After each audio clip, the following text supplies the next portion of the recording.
Total Money Makeover, a proven plan for financial fitness. Dave Ramsey.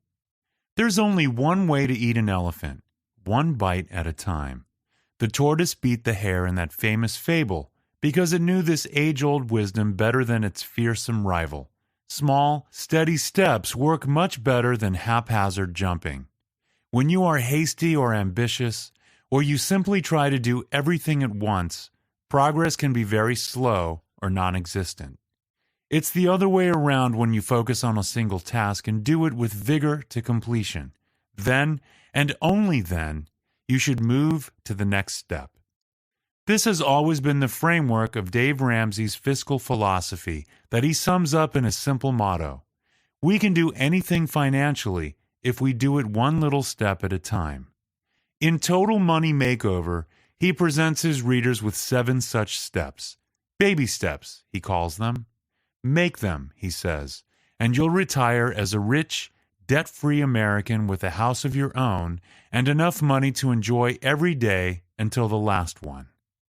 So, get ready to design a surefire step-by-step plan to pay off your debts and prepare to secure a big, fat nest egg for emergencies and retirement. Baby step number 1. Save $1,000 cash as a starter emergency fund. According to Money Magazine, 78% of Americans will experience a major negative event with severe financial consequences in any given 10-year period. So, that's 4 out of 5 readers. The event we're talking about can be absolutely anything.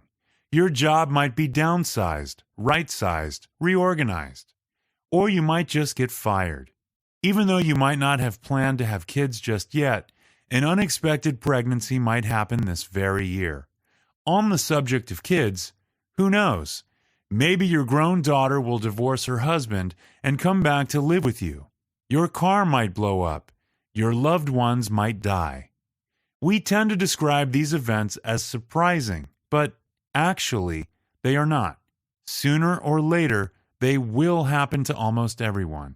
So, you have to be ready in advance to tackle them when they come.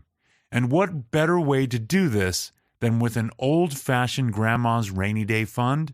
After all, if the weather forecast says that it is going to rain in the afternoon, you take your umbrella with you when you leave your house for work in the morning. An emergency fund works precisely in this manner, which is why it is the first to your Total Money Makeover. If you earn more than $20,000, get together $1,000 and get it fast. You can do that. It is more than achievable. And if your household income is under $20,000 per year, then use $500 for your beginner fund. But remember, this emergency fund is not for vacation, for buying things, or for Christmas. It is for emergencies only. So, no cheating. Baby step number 2. Start the debt snowball. Creating an emergency fund is the best way to prepare yourself for baby step number 2, dumping your debt. Ramsey uses the perfect analogy to link the first 2 steps of his Total Money Makeover plan, comparing your rainy day fund to a light protein shake you need to drink to fortify your body so you can work out, which eventually should enable you to lose weight. And the best way to lose weight, that is, to pay off your debts, is the debt snowball method, a technique that might seem simple to understand but also requires truckloads of effort. In essence, this method requires from you nothing more but to list all your debts, except your home, in order of smallest payoff balance to largest. Don't forget anything, even loans from your parents or medical debts that have 0 interest. Use a simple spreadsheet, nothing fancy, and be sure to include these 6 columns: item, total payoff, minimum payment, new payment, payments remaining, and cumulative payments. And that's it. Now all you need to do is start paying off your debts from the one listed at number 1 to the last one, whatever its number turns out to be. Yes, that's right. Contrary to common opinion, you'll start paying off your debts from the smallest one. The idea is to build momentum by gaining a few quick wins. Paying the little debts off first gives you quick feedback, and that feedback should fire you up and give you just enough willpower to stay with your plan. Personal finance is 80% behavior and 20% head knowledge, which is why the debt snowball works better than intricate interest-based math calculations. The only time to pay off a larger debt sooner than a smaller one, writes Ramsey, is some kind of big-time emergency such as owing the IRS and having them come after you, or in situations where there will be a foreclosure if you don't pay it off. Otherwise, don't argue about it. Just list the debts smallest to largest and pay them with gazelle intensity. Baby step number 3, finish the emergency fund. In about a year and a half or two, 18 to 20 months, you should succeed in moving from baby step 2 to baby step 3. By now, except for your mortgage, you should be free from all other debts and still have at least $1,000 in cash in your emergency fund. Moreover, you have momentum on your side. Now, it's time to use that momentum to fully fund your rainy day account. A recent study found that every second American, 49% of us, to be precise, could cover less than 1 month's expenses if they lost their income. You don't need Ramsey to tell you that this is pretty much insane, if not irresponsible. What is the opposite? Well, as a rule of thumb, a fully funded emergency reserve is the one that covers 3 to 6 months of expenses. So ask yourself what it would take for you to live 3 to 6 months if you lost your income. Depending on your needs and lifestyle, this number will usually range between $5,000 and $25,000. A typical family living on $3,000 per month might need a $10,000 emergency fund as a minimum. However, since the purpose of this fund, by definition, is to absorb risk, the more risky your situation, the greater the emergency fund you should have. And don't forget that it's an emergency fund designed to turn crises into inconveniences. Don't use it for something else, even if that something else is buying a house. Baby step number 4. Invest 15% of your income in retirement. By the time you reach this step, you should have no payments but a house payment and about 3 to 6 months' worth of expenses and savings, which is thousands of dollars. A good time as any to get really serious about your wealth building. And wealth building is always a combination of 3 things: conscious spending, clever saving, and safe investments for retirement. It is the last one of these elements that baby step 4 of the Total Money Makeover program is all about. As far as investing in retirement funds is concerned, Ramsey's rule is simple. Invest 15% of before-tax gross income annually toward retirement. Why not more? Because you'll need some of your money for steps 5 and 6. Why not less? Because your altruistic desire to get your child through school or pay off your home faster will almost certainly leave you a bit poorer once you retire. Kids' college degrees won't feed you at retirement, writes Ramsey, and there are just too many 75-year-olds with a paid-for house and no money. So, the number is 15%.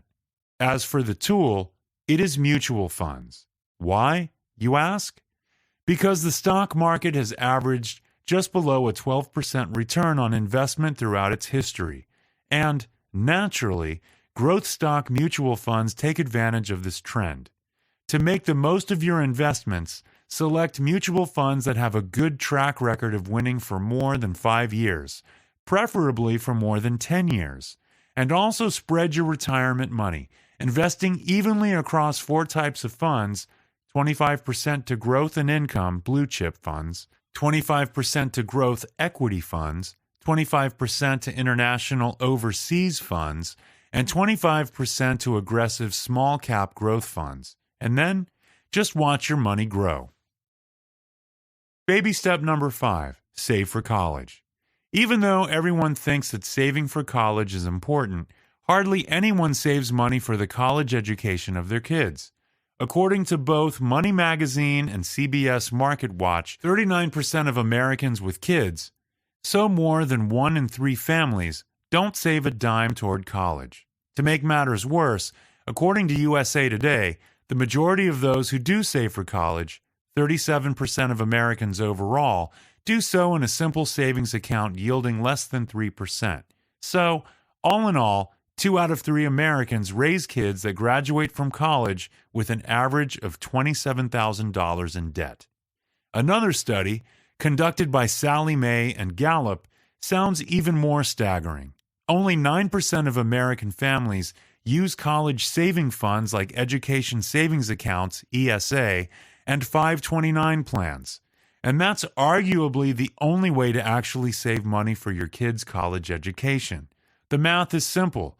If you invested $2,000 a year from birth until the 18th birthday of your child in prepaid tuition, it would purchase about $72,000 in tuition through an ESA and mutual funds averaging 12%. You would end up with $126,000 tax-free. Let us translate that in even more optimistic terms. If your kid is under 8 and you start investing just $167 per month in an ESA, then you'll have no problem getting your kid through college debt-free. This doesn't mean that you shouldn't encourage your children to apply for scholarships if they are talented to win one, or to enroll in some state school if that seems like the best option. Quality neither justifies nor pays off debt. 9 out of 10 times. Baby step number 6. Pay off your home mortgage. Anytime I speak about paying off mortgages, writes Ramsey, people give me that special look. They think I'm crazy for 2 reasons. 1, most people have lost their hope, and they don't really believe there is any chance for them. 2, most people believe all the mortgage myths that have been spread. 4, in particular, stand out. The first myth is that it is wise to keep your home mortgage to get the tax deduction. The truth is that tax deductions are no bargain. You'll end up paying a lot more because of them. The second myth is that it is wise to borrow all you can on your home to have great interest rates. Then you can invest the money. The truth is that once you take all those stock market taxes and fees, borrowing against your home is too risky an endeavor for the prospect of winning just a few bucks. The third myth is that you should take out a 30-year mortgage and promise yourself to pay it like a 15-year one. So if something goes wrong, you'd still have some wiggle room. The truth is that, well, something will inevitably go wrong. Moreover, history is against you. The FDIC says that 97.3% of people don't systematically pay extra on their mortgage. Finally, the fourth myth is that it is wise to use the lower rates offered by an ARM mortgage or balloon mortgage if you know you'll be moving in a few years anyway. The truth is that ARM and the balloon mortgage were created to transfer the risk of higher interest rates to you. So you will be moving, yes, but after a foreclosure. The solution? Nothing original here.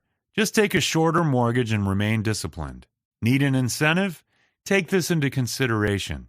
In comparison to a 30-year mortgage at 7%, a 15-year mortgage should earn you savings of $150,000 over its course.